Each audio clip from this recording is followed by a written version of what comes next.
Bismillahirrahmanirrahim. Assalamualaikum warahmatullahi wabarakatuh. Hamdan wa syukran lillah, wa salatan wa salaman ala rasulillah, wa ala alihi wa sahbihi wa mawalah.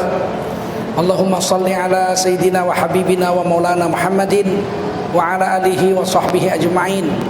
Amma ba'du, qala Allah ta'ala fi kitabihil aziz, A'udzu billahi minasy syaithanir rajim. Bismillahirrahmanirrahim. Alladzina ya'kuluna ar-riba la yaqumuna illa kama yaqumul ladzi yatakhabbathu asy-syaitanu minal mas. Dzalika bi annahum qalu innamal bai'u mithlur riba wa halallahu al-bai'a wa harrama ar-riba faman ja'ahu maw'izatun min rabbih fantaha falahu ma salaf wa amruhu ila Allah wa man 'ada fa ulaika ashabun nari hum fiha khalidun. Qala Rasulullah sallallahu alaihi wasallam, man kharaja min baitihi fi talabil ilmi fahuwa fi sabilillah hatta yarji. Baginda Rasul bersabda, barang siapa keluar dari rumahnya untuk mendapatkan ilmu, maka orang itu adalah orang yang berjihad fi sabilillah sampai dia kembali ke rumahnya. Mudah-mudahan kita semua mendapatkan pahala jihad dari Allah SWT. Amin. Sadaqallahul azim wa sadaqa rasuluhun nabiyul karim wa nahnu ala dzalika minasy syahidin wasyakirin walhamdulillahi rabbil alamin. Para jamaah Masjid Pondok Indah yang dimuliakan Allah SWT, khususnya adik-adik kami yang bersusah payah menyelenggarakan pengajian maghrib hari ini. Hari ini kita akan membahas tentang pisau bermata dua. Kita membahas tentang masalah riba. Ada satu hal yang ingin kita sampaikan malam ini adalah ukuran baik atau tidak itu harus ukurannya dari Allah dan Rasulullah. Kalau dari akal manusia, maka kebanyakan akal manusia tunduk kepada nafsunya. Apa yang dipandang baik oleh akal manusia belum tentu baik menurut pandangan agama Allah dan Rasulnya. Allah Subhanahu wa ta'ala yang paling tahu bagaimana memelihara hasil ciptaan Allah. Kalau kita beli mobil Mercy, kita dapat buku panduan bagaimana merawat mobil itu jadi bagus. Kalau kita ikuti buku panduan Mercy itu, insya Allah awet. Kapan ganti oli, berapa ton yang harus dibawa, begitu. Tiba-tiba satu hari dia bosan, nggak usah ikut-ikut buku panduan Mercy dah. Maka dia beli Mercy harga 2 miliar, 4 bulan hancur itu Mercy, jok-joknya remuk. Dibawa ke bengkel, bagaimana ini, katanya setahun garansi.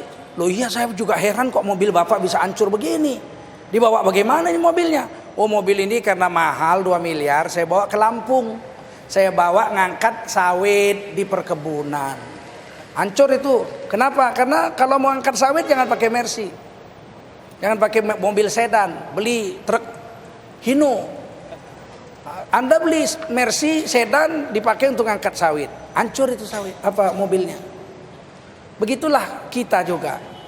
Kita kalau mau selamat memakai tubuh kita ini, akal kita ini yang diciptakan Allah, harus ikut buku panduan Allah Subhanahu wa ta'ala. Allah kirimkan Al-Quran dan Allah kirimkan Rasul.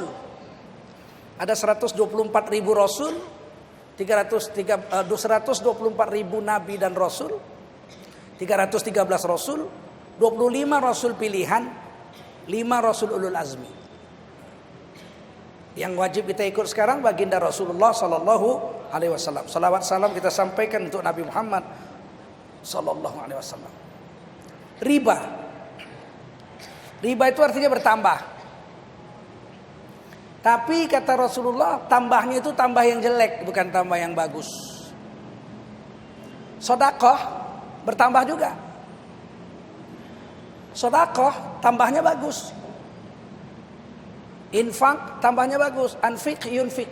Jika engkau sedekah hartamu di jalan Allah, Allah akan sedekah kepadamu. Dan balasan Allah bagi orang yang sedekah itu minimal 700 kali lipat. Minimal. Masalul ladzina yunfiquna amwalahum fi sabilillahi kamathali habbah ambatat sab'a sanabil fi kulli sumbulatin mi'atu habbah. Barang siapa membelanjakan hartanya satu di jalan Allah, seperti menanam satu biji di dalam tanah. Dari biji itu tumbuh 7 tangkai, tiap-tiap tangkai berbuah 100. Artinya kita infakkan harta kita di jalan Allah satu, Allah bayar paling sedikit 700 kali lipat. Wallahu yudha'ifu liman yasha. Allah bayar berapa banyak terserah Allah. Kepada siapa Allah mau. Bisa 7 juta kali, bisa 7 miliar kali lipat. Dan itu janji Allah di Quran. Sedangkan riba itu kalaupun bertambah sebenarnya seperti orang yang mabok saja, orang yang kemasukan setan, kesurupan, nggak ada enaknya. Habis kesurupan badannya lemes, kepalanya pusing. Orang habis kesurupan begitu sadar badannya lemes, kepalanya pusing. Nggak ada manfaat apa-apa sama dia. Kalau sering-sering kesurupan bisa sakit liver. Kenapa? Badannya hancur.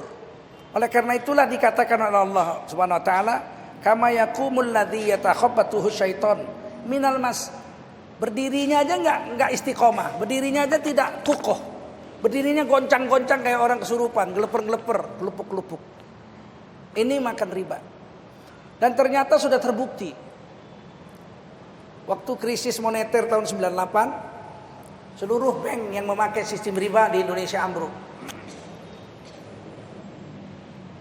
Indonesia rugi 1.200 triliun untuk membayari bunga bank riba itu. Ada satu bank kecil hari itu yang selamat di Indonesia, yaitu Bank Muamalat.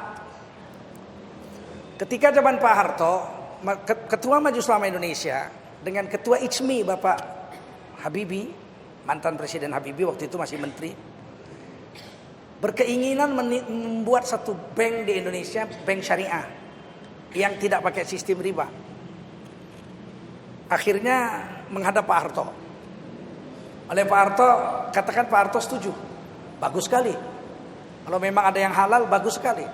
Dipanggillah Menteri Keuangan dengan Menteri Equin waktu itu, dua-duanya tidak Islam. Radius Prawiro, bukan Radius Prawiro, B.J. Sumardin dengan Adrianus Moy. Dua-duanya tidak Islam. Kita ditanya, gimana ini orang Majelis Ulama dengan ICMI mau bikin bank Islam? Oh nggak bisa Pak, kata kedua menteri ini. Kenapa? Tidak ada payung hukumnya. Berdasarkan apa mau dibuat? Nggak bisa. Nggak ada aturannya. Undang-undang belum ada. Kemudian Pak Harto singkat cerita bilang, bagaimana supaya bisa berdiri? Pak Presiden keluarkan keputusan Presiden, Kepres. Dibuat oleh Pak Harto Kepres. Berdirilah bank. Terus Pak Harto tanya, bagaimana nih Pak Hasan Basri? Kalau bank Islam dibuat nanti besok-besok keluar bank Kristen, berdiri lagi bank Buddha, berdiri lagi bank Hindu, repot. Bisa nggak memberi nama satu bank Islam, tapi bukan namanya bank Islam yang hanya ada orang Islam pakai, orang lain nggak pakai? Oh, kata Hasan Basri ada. Kiai Haji Hasan Basri almarhum bilang ada muamalat. Yang bermuamalat itu hanya orang Islam. Jual beli, dagang, gade menggade, oh, itu namanya muamalat. Ya, bermuamalat itu hanya orang Islam. Oh, kalau begitu bikin namanya bank muamalat, berdiri. Dengan susah payah, nggak ada orangnya, harus disekolahkan dulu. Diambil orang-orang dari bank, nggak ada yang mau pindah, nggak ada masa depan, baru satu. Gedungnya nggak ada, modalnya nggak ada, semua diberi waktu itu oleh Pak Harto. Akhirnya berdirilah bank muamalat, satu-satunya di Jalan Sudirman. Gedungnya pinjem dari pemerintah. Apa yang terjadi? Ketika krisis moneter semua bank ambruk, bank muamalat tidak ambruk. Apa sebab? Sebab sistemnya tidak sistem bunga, jadi nggak kena dia. Bunga waktu itu naik 70% per tahun. 70% per tahun. Semua harus membayari bunga deposito orang. Kredit rumah harusnya 1 bulan 3 juta naik, jadi 7 kali lipat. 21 juta, bangkrut semua. Bank syariah nggak kena. Kenapa? Karena kita tidak pakai sistem bunga. Tapi sistemnya sistem tijarah, jual beli, bisnis. Bank syariah tidak pernah meminjamkan uang. Jangan pernah bapak-bapak sama anakku sekalian datang ke bank syariah, Pak saya mau pinjam uang. Bank syariah tidak pernah meminjamkan uang. Sistemnya dagang. Jadi kalau kita datang kita bilang, Pak saya mau beli rumah nih.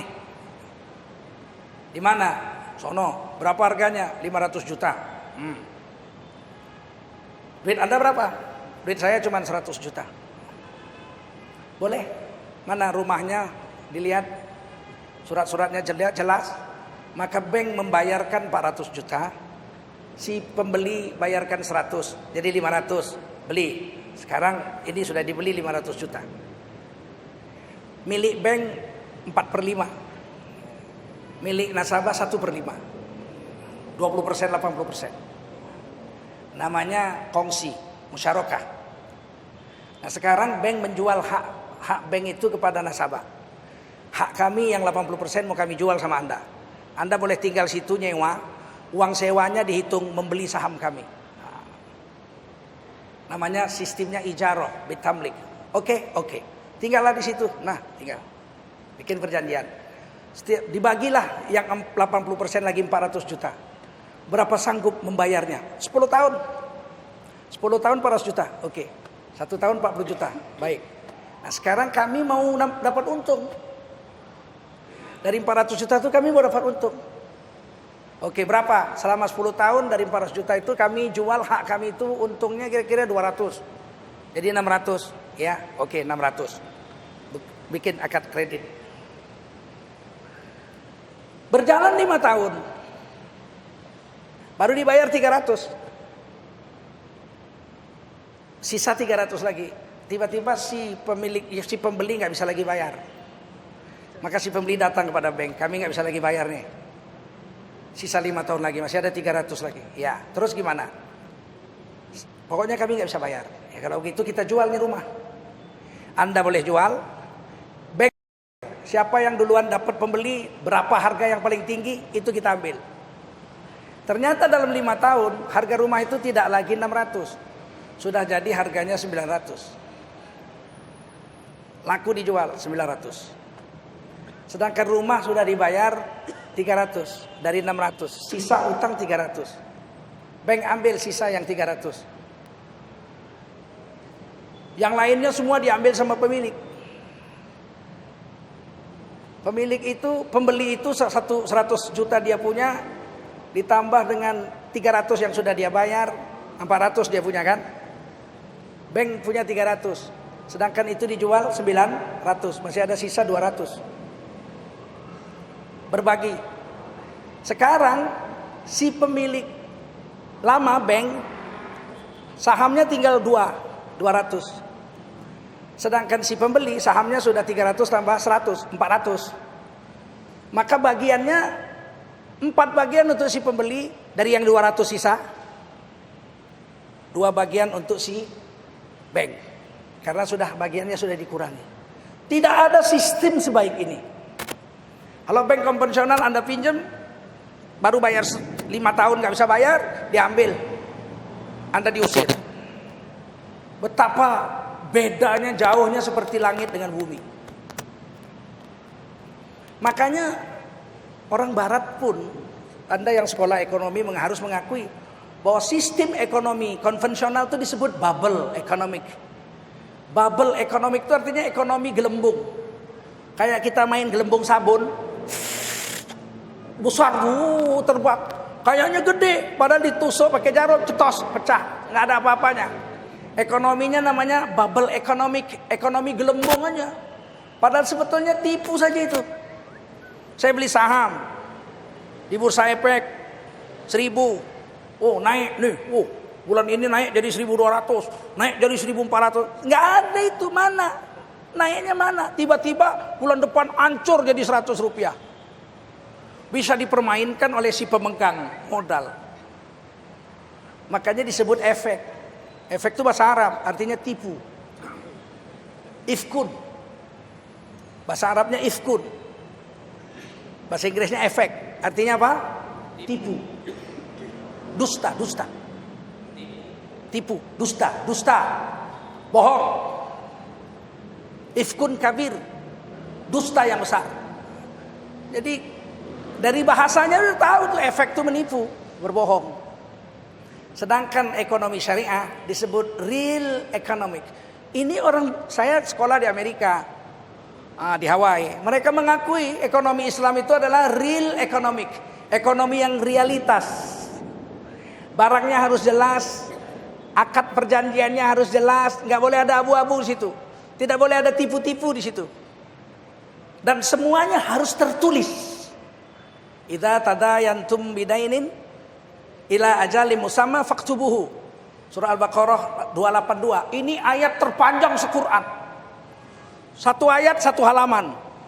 Paling panjang satu ayat aja sampai satu halaman. Cerita tentang bisnis. Jika kamu berbisnis dengan orang tidak dalam cash and carry, maka mestilah kau tulis perniagaanmu itu. Faktubuhu, wajib kau tulis. Jika kamu nggak bisa nulis, ambil tukang tulis. Jadi konsep notaris itu konsep Quran. Waktu ayat ini turun 1400 tahun yang lalu, orang Eropa belum bisa nulis, masih buta huruf. Orang Eropa nggak punya huruf, hurufnya itu huruf Romawi. Sebelum dijajah Romawi, Eropa itu tidak mengenal menulis, tidak menulis, tak bisa menulis. Romawi lah yang mengajarkan A, B, C, D, E, F, G. Itu huruf Romawi, Roman.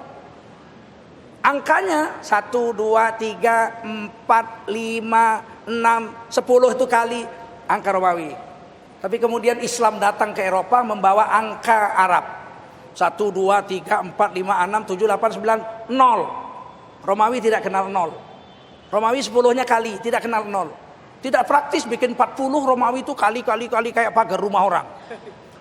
Tapi Islam membuat Eropa mengerti berhitung.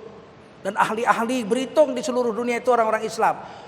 Al-Jabbar, Khawarizmi, ya, Khawarizmi itu orang Islam juga, dan lain-lain. Nah, mereka mengakui bahwa ekonomi Islam itu adalah real economic. Tidak boleh ada tipu-tipu, tidak ada boleh kezaliman di situ, dan semuanya harus adil. Nah, ini pembukaan dari saya. Allah Subhanahu wa taala mengharamkan riba. Wa halallahu al-bai'a wa harrama riba. Allah menghalalkan jual beli, tapi Allah mengharamkan riba. Oleh karena itulah dalam bank Islam sistemnya adalah sistem jual beli, sistem bisnis. Tidak ada sistem riba. Kalau pinjam 1 juta, kalau bank syariah harus bayar 1 juta juga. Namanya qardun hasan. Ada sih di bank syariah meminjamkan uang tanpa bunga, tapi kecil. Karena kan mereka mau untung. Listrik harus bayar, pegawai harus digaji, gedung harus disewa. Mereka sistemnya bisnis. Ada, kalau Bank Riau, saya bekerja di Bank Riau sebagai pengawas. Di Bank Riau itu tahun lalu meminjamkan uang dengan tanpa bunga itu 1,3 miliar setahun.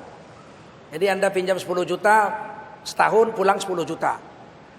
Pinjam 20 juta setahun, pulang 20 juta. Namanya qardun hasan. Qardun hasanah, tidak ada bunga. Tapi tentu sedikit, sebagian dari net profit keuntungan saja untuk membantu orang-orang miskin. Sedangkan orang-orang yang tidak miskin ngapain dibantu kan? Bisnis lah, untung sama untung. Nah, ini yang terjadi dalam sistem ekonomi syariah. Tidak boleh dikatakan bank syariah dengan bank konvensional serupa. Enggak serupa. Berbeda jauh langit dengan bumi. Saya sudah berikan contoh tadi bagaimana prosesnya bank syariah dengan bank konvensional. Begitu juga asuransi. Asuransi syariah berbeda jauh dengan asuransi konvensional. Asuransi konvensional 2 tahun cicilan pertama 0. Jadi kalau kita baru 18 bulan nyicil 1 juta tiap bulan, ke 19 bulan kita berhenti, nggak nyicil lagi, seluruh uang asuransi kita angus. Dihitung 0, nggak ada apa-apa. Kalau bank syariah nggak boleh. Dari setoran pertama harus sudah dihitung. Dari mana klaimnya? Klaimnya dengan sistem ta'awun, tolong menolong. Wa ta'awanu 'alal birri wa taqwa. Tolong menolonglah kamu dalam berbuat baik dan ketakwaan. Setiap nasabah setor misalnya 1 juta sebulan, Setiap itu nasabah wajib menyisihkan 4% dari setorannya itu sebagai dana abadi. Dana ta'awun, dana abadi, tolong menolong. Tidak boleh diambil. Jadi 1 juta, 4%-nya 40.000 dikumpul secara nasional.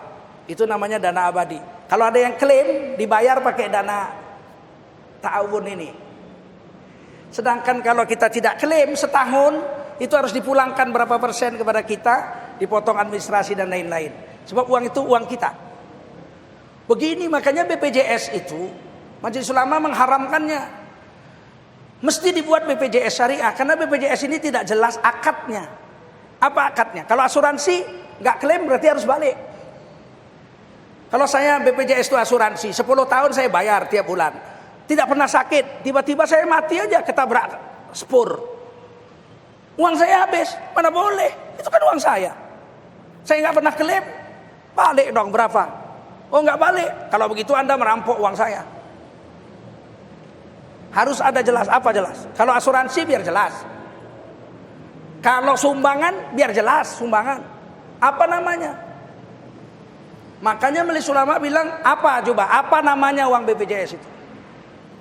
Makanya sekarang pemerintah sudah setuju buat BPJS syariah. Kalau syariah udah jelas, apa akadnya dulu? Apa merugikan salah satu pihak atau tidak? Uangnya milik siapa? Kalau klaim dari mana dibayar? Itu harus jelas. Karena Islam tidak pernah samar-samar.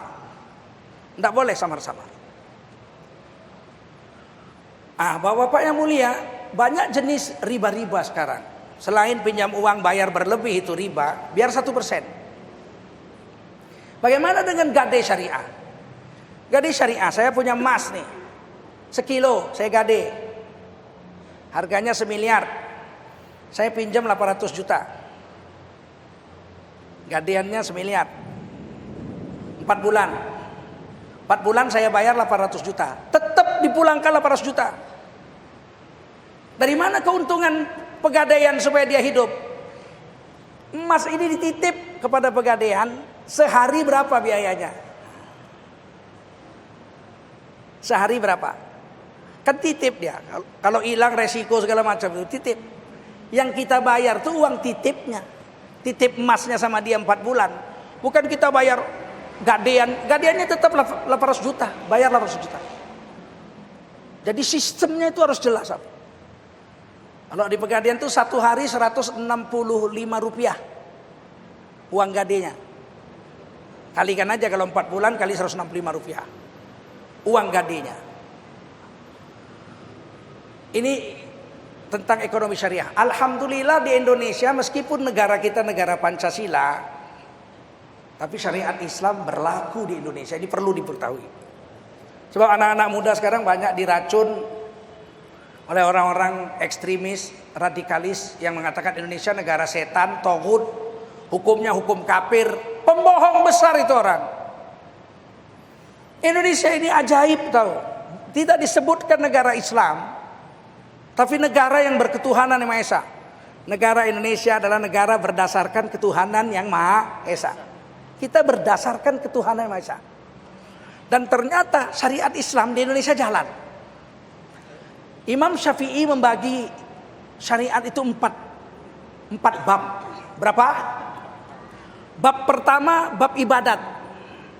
Bab kedua bab muamalat. Bab ketiga bab munakahat. Bab keempat bab jinayat.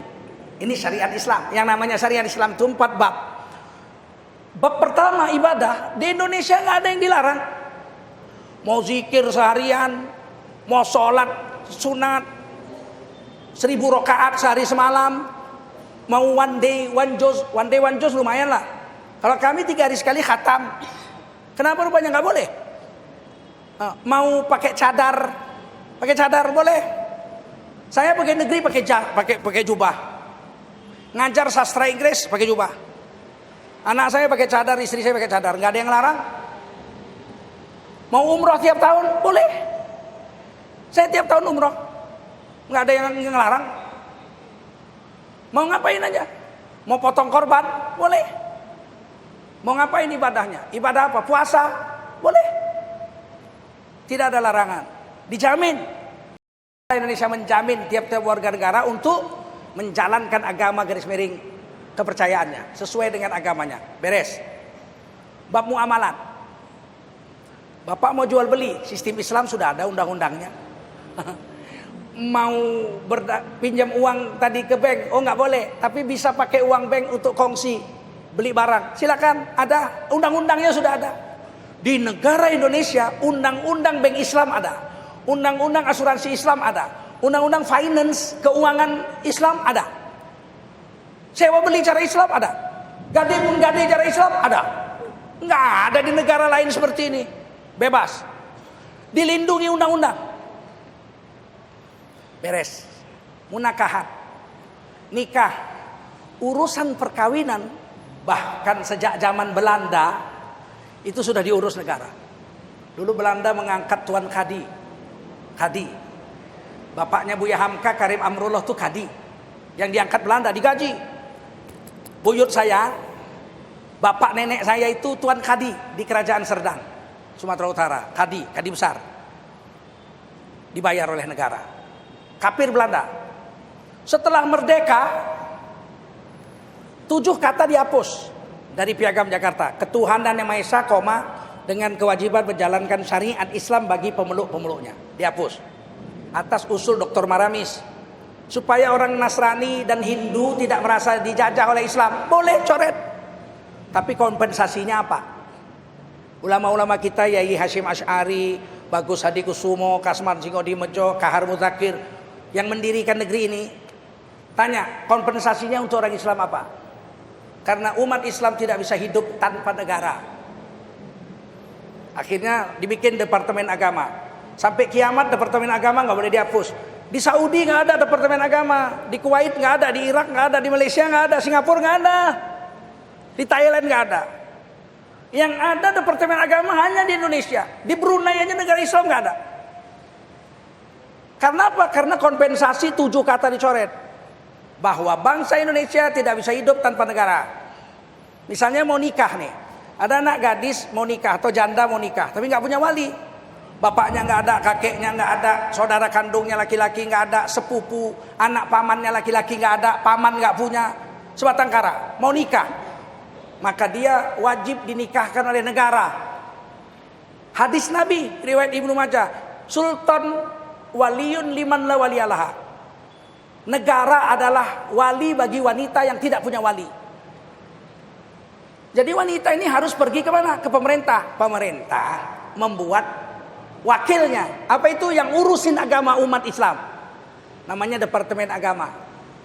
Oleh karena itu di Indonesia, kepala kantor Departemen Agama tidak boleh perempuan. Itu mesti laki-laki. Kepala kantor urusan agama kecamatan, kabupaten, kota, provinsi, menteri agama tidak boleh perempuan. Kenapa? Karena kepala kantor agama di Indonesia merangkap wali hakim. Makanya nggak boleh perempuan. Nanti perempuan nih mau kawin.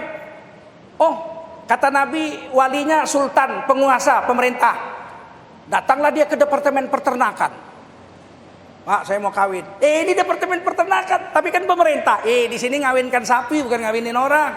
Lu mau kawin sono, Departemen Agama. Jadi beda ya, Hah? Beda ya? Beda, karena sudah ada mandat. Kalau zaman Belanda namanya Kodi, Tuan Kadi. Kalau zaman Merdeka namanya Departemen Agama, kepala kantor urusan agama. Biar paham nih. Tinggal satu lagi. Cerai pun gitu, mau cerai harus lewat pengadilan agama. Dulu, Masya Allah, saya baca tafsir Al-Azhar Buya Hamka, saya menangis. Begitu susahnya waktu itu wanita mendapatkan haknya. Orang Minang biasa ditinggal merantau zaman itu 10 tahun, 12 tahun, 20 tahun, tidak ada kabar, tidak ada surat, tidak ada duit diantar ke kampung. Kata Buya Hamka dalam tafsirnya, nasibnya bagaikan layang-layang putus talinya, digantung aja gitu.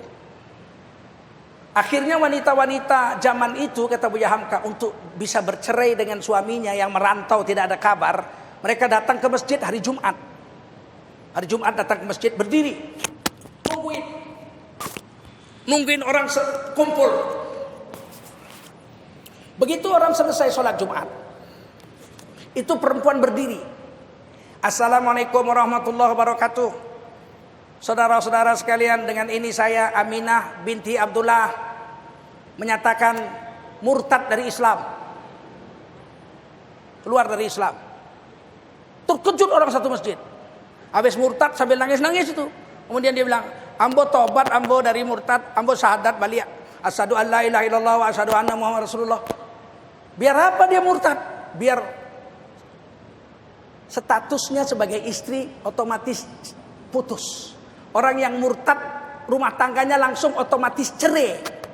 Supaya bisa cerai dari suami dia harus murtad. Luar biasa sekali. Karena tidak boleh Tuan Kadi waktu itu menceraikan wanita. Yang berhak menceraikan adalah suami. Oleh Bapak Buya Hamka Karim Amrullah, semoga Allah merahmati beliau. Diceraikan ini wanita-wanita yang ditinggalkan suaminya, menuntut cerai. Dia tanya, kamu mau cerai? Ya, kenapa? Ditinggal suami 10 tahun gak ada uang belanja, tidak ada kabar. Ada saksi, ada 2 orang laki-laki. Ini betul Pak, saya saksinya. Ini tetangga kami. Diceraikan. Kalau datang suaminya marah-marah, saya yang menceraikan. Negara yang punya negara ini, Anda gak berhak marah karena Anda menyia-nyiakan rakyat saya. Begitu dalam Islam. Ini munakahat. Cerai harus lewat pengadilan agama. Bagi warisan. Dulu bagi warisan itu kalau nggak puas pihak wanita dapat separuh laki-laki, mereka pergi ke pengadilan negeri supaya dibagi rata. Sekarang nggak bisa. Orang Islam kalau bersengketa soal warisan wajib ke pengadilan agama. Dibagi menurut hukum agama. Laki-laki dapat 2 bagian, perempuan dapat separuh daripada laki-laki. 1 bagian. Nah, ini sudah jalan di Indonesia. Jadi jangan bilang negara ini negara setan. Tinggal jinayat, hukum pidana. Membunuh dibunuh, Indonesia ada hukumnya. Tinggal hakimnya aja gak berani mutusin. Amrozi bunuh orang, dibunuh. Imam Sabundra bunuh orang, dibunuh. Zaman Pak Harto dulu Kusni Kasdot, perampok harta orang kaya Arab di Jalan Rawamangun, dibunuh. Membunuh dihukum mati, sudah jalan di Indonesia. Berzina, undang-undang KUHP yang baru tapi belum disahkan DPR, sudah dibuat oleh Yusril waktu jadi menteri dan kawan-kawan. Berzina itu di penjara 2 tahun, denda 100 juta.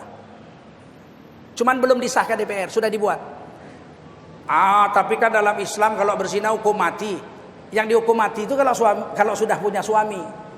Kalau sudah nikah berzina, ditanam badannya separuh, lemparin batu sampai mati, namanya dihukum rajam. Kan belum jalan di Indonesia. Memang belum. Kenapa? Susah membuktikan zina itu. Di dalam Quran ditulis, zina yang dihukum rajam itu orang yang sudah nikah berzina dengan syarat ada 4 orang saksi laki-laki yang melihat batang celak masuk ke lubang botolnya. Bagaimana membuktikannya sekarang? Ayo, dia di hotel, ayo. Kita intip pun nggak nampak. Kita dobrak pintunya, kita foto nih, tindih-tindihan nih. Dalam keadaan telanjang, tindih-tindihan. Ya dia bilang kami cuma tindih-tindihan Pak. Nggak masuk. Mana yang nyaksiin? Ayo, kapan lihat masuk? Nggak ada, nggak bisa dihukum mati juga. Jadi nggak, mesti menyaksikan para orang laki-laki melihat batang celak masuk ke lubangnya. Bagaimana? Makanya anak-anakku sering diracun oleh orang-orang dari luar negeri itu, organisasi-organisasi ajaran-ajaran dari luar negeri yang mengatakan negara ini negara tauhid. Tauhid apanya? Dari 4 syariat Islam sudah jalan kok. Yang belum jalan 1-2 lah, mencuri potong tangan belum. Itu tugas klien. Pilihlah DPR yang soleh supaya dibikin hukum mencuri potong tangan, kan gampang itu. Tinggal bikin KUHP mencuri potong tangan. Kenapa DPR nggak mau mengesahkannya? Karena DPR-nya pun mencuri, kan begitu. Makanya oleh karena itu kita kembali kepada hukum riba lagi. Di Sumatera Barat dan daerah Mendeleng di Sumatera, saya yang tahu di sana, sini saya belum tahu. Kalau kita menggadaikan sawah Saya menggadaikan sawah sehektar. Saya ambil uang misalnya 100 juta. Maka selama uang 100 juta itu belum saya bayar, maka sawah saya itu ditanami oleh yang punya duit. Ditanami oleh yang punya duit. Saya nggak boleh nanemin. Lah kalau saya nggak boleh nanemin sawah saya, kapan saya bisa bayar utang 100 juta itu?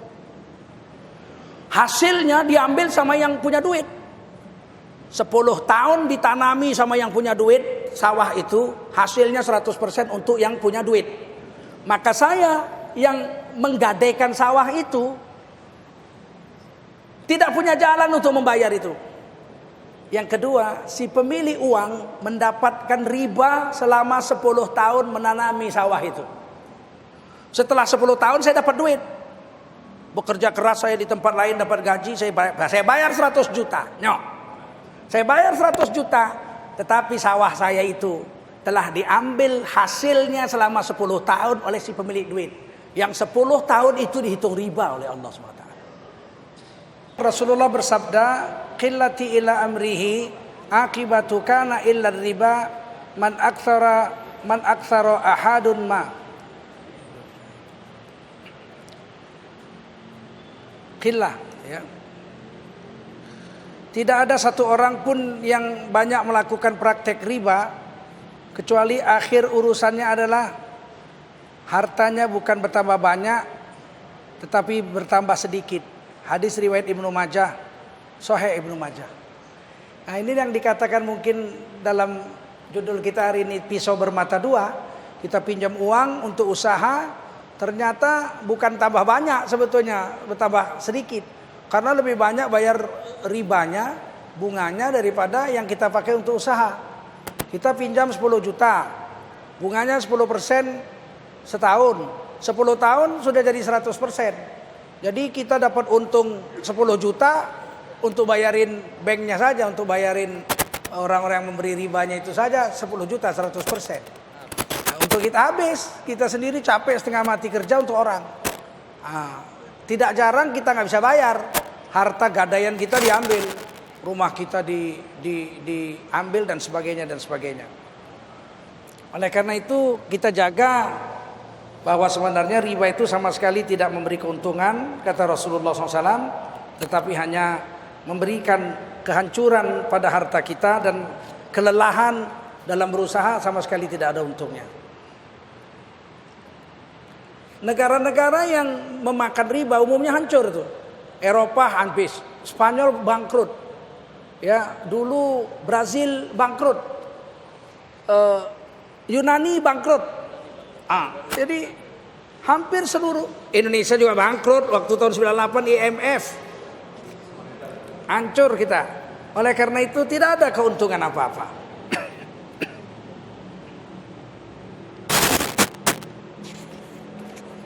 Di dalam hadis yang lain Rasulullah bersabda,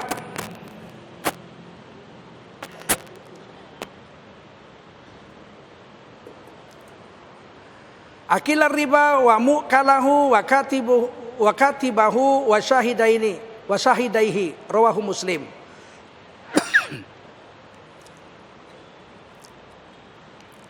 Pada sekalian orang yang makan riba, naha Rasulullah SAW akilar riba wa mu'kalahu wa katibahu wa syahidaihi. Rasulullah melarang orang yang makan uang riba walau 1 rupiah. Orang yang berwakil dalam melakukannya, jadi pekerja-pekerjaannya juga masuk, penulis-penulisnya dan saksi-saksinya kena dilaknat oleh Allah SWT dalam hal riba ini. Kemudian ada hadis yang sangat mengerikan.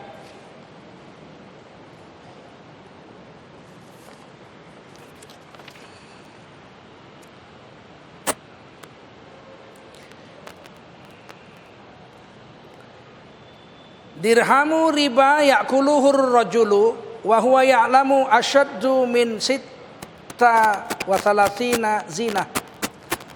Satu dirham uang riba yang dimakan oleh seseorang, padahal dia tahu kalau itu uang riba, hasil renten, maka itu dosanya lebih berat daripada berzina 60 kali.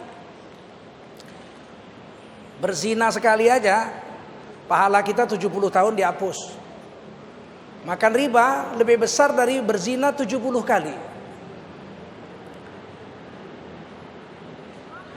Dalam hadis lain,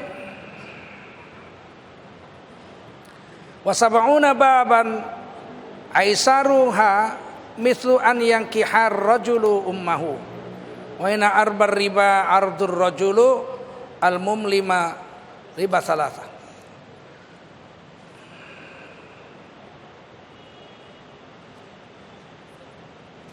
Ada 73 pintu. Wasalasa wasab'un, pintu daripada riba yang paling ringan adalah seperti menzinahi ibu kandungnya sendiri. Hadis Ibnu Majah. Oleh karena itu kita jaga betul-betul daripada makan riba. Jangan kita merasa bangga duit semiliar tiba-tiba dalam tempo sebulan sudah bertambah sekian. Wah, duduk-duduk aja nih. Letakkan uang 10 miliar, 6% setahun. Itu berarti sudah sekitar 600 juta. Dapat 300 juta sebulan, duduk-duduk aja. Dia kira dia nyaman, padahal dia memakan dosa berzina 60 kali. Dan satu diantaranya berzina dengan ibu kandungnya sendiri. Hari ini mulai berhentikan riba. Dan saya ingin ingatkan bahwa kita bukalah rekening di bank syariah apa saja. Kemudian kita niatkanlah itu untuk membantu agama. Kita bismillah besok buka 500 ribu, 1 juta. Gak usah diambil-ambil lah sampai mati. Kalaupun gak mau nambah-nambah lagi, udah 1 juta simpan bank syariah, diam aja lah sampai mati, hitung sedekah. Bayangkan kalau ada 100 juta orang Islam nyumbang 1 juta di bank syariah, itu duitnya 100 triliun. 100 triliun duitnya itu, yang akan dibagikan kepada kaum muslimin dengan sistem tanpa bunga, sistem berdagang. Dan orang Islam dapat modal 100 triliun tuh nggak sedikit, besar sekali. Sayang hari ini orang Islam tidak buka rekening. Hasilnya sudah 10 tahun bank syariah booming di Indonesia. Akan tetapi yang yang pangsa keuangan syariah di Indonesia nggak sampai 5%, baru 4,7%. Artinya 95,3% lagi masih sistem bank konvensional. Padahal di Indonesia ini 90% rakyatnya orang Islam. Tapi yang memakai bank syariah itu pangsa pasar itu baru 5% kurang. Kemana ini yang 85% lagi ini? Karena kita nggak ada perhatian sama sekali. Anak-anakku kami berharap yang muda-muda inilah uang jajan kalian simpen di bank syariah. Untung-untung bisa 1 juta saja. Biarkan sampai mati, nggak usah diambil-ambil lah. Kali 100 juta orang 100 triliun. Untuk membantu keuangan syariah di negara Republik Indonesia tercinta.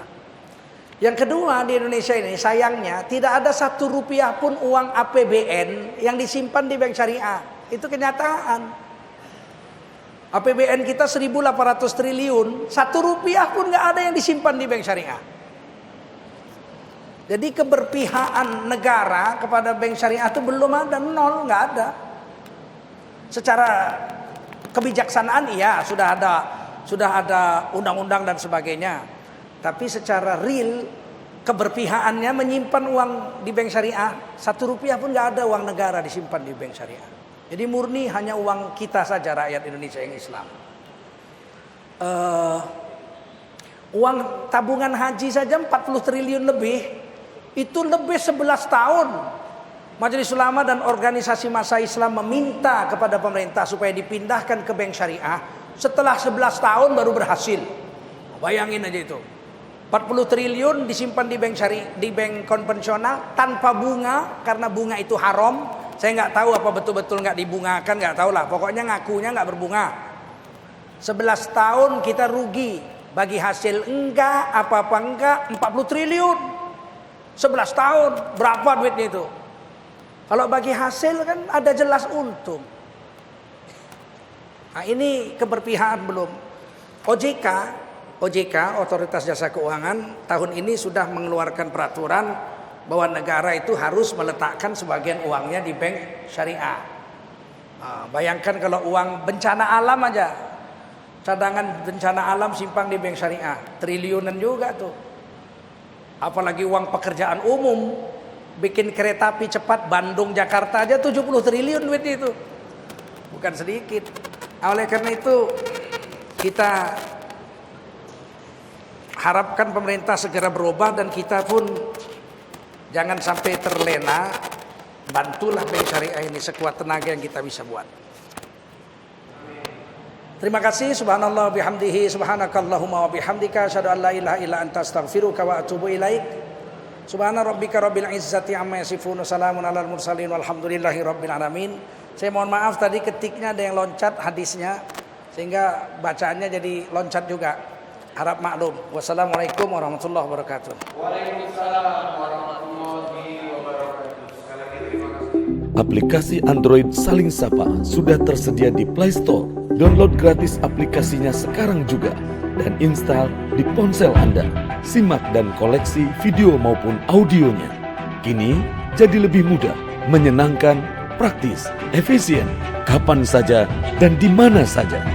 Raih keberkahan dalam kemudahan. Salingsapa.com.